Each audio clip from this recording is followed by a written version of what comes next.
మాజీ మంత్రి సబితా ఇంద్రారెడ్డి సంచలన వ్యాఖ్యలు చేశారు. సీఎం రేవంత్ రెడ్డి కేసీఆర్ ని ఏం చేయలేక ఆ ఫ్రస్ట్రేషన్ అంతా హైడ్రాతో చూపిస్తున్నారని అన్నారు. పేదల ఇళ్లు కూల్చేయడం వల్ల తెలంగాణ ప్రభుత్వం ఏం సాధిస్తోందని సబితా ప్రశ్నించారు. మణికొండలో బీఆర్ఎస్ కార్యకర్తల సమావేశం జరిగింది. ఈ సమావేశం అనంతరం మీడియాతో మాట్లాడిన సబిత కాంగ్రెస్ నేతలు ఇచ్చిన హామీల్ని నెరవేర్చకుండా తెలంగాణ పేరును చెరగొడుతున్నారని అన్నారు. 8-9 నెలలు చూస్తా ఉంటే తెలంగాణ రాగానే తెలంగాణ అప్పుల పాలైందని అరవడం మొదలు పెట్టారు. మళ్ళీ కొన్ని రోజులకు కాళేశ్వరం కూలిపోతుందని మొదలు పెట్టారు. ఇక వీటిలో ఏమిట్లో దొరకట్లేదు, కేసీఆర్ గారు తిడదామంటే ఏం దొరకట్లేదు కాబట్టి ఏదో ఒక రకంగా చూపించుకోవాలనే ప్రయత్నంలో హైదరాబాద్ తీసుకొచ్చారు. సంతోషం, స్వాగతిస్తాం.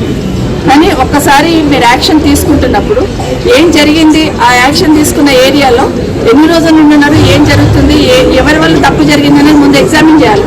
ఊరికనే పోయి కూల్చేస్తే కాదు. ఎగ్జాంపుల్ ఒక చెరువు పక్కన ఉంది, 30 ఏళ్ల నుండి వాళ్ళు ఇల్లు కట్టుకొని ఉన్నారనుకోండి. 30 ఏళ్ల కింద కట్టుకొని ఉన్న తర్వాత వాళ్ళు అప్పు తెచ్చి సొప్పు తెచ్చి బ్యాంకులో లోన్లు తీసుకొచ్చి మొన్న నా కాన్స్టిట్యూన్సీలో ఒక ఆవిడ 80 ఏళ్ల ముసలావిడ ఫోన్ చేసిందిరా, అమ్మ నా కొడుకు అప్పు తెచ్చుకొని బ్యాంకులో అప్పు తెచ్చుకొని ఇల్లు కట్టుకున్నాడు, మళ్ళీ ఇదేదో రేవంత్ రెడ్డి ఏదో పెట్టిండంట, కూల్చేస్తాడంట, నా గుండె ఆగిపోయేటట్టుందమ్మా అని ఏడుస్తుంది మా ఫోన్లో. ఇప్పుడు ఒక లేడీ చూస్తూ ఉన్నాను, అంటే శోకం పెట్టి ఏడుస్తుంది. అంటే ఎంత బాధ ఉంటుంది.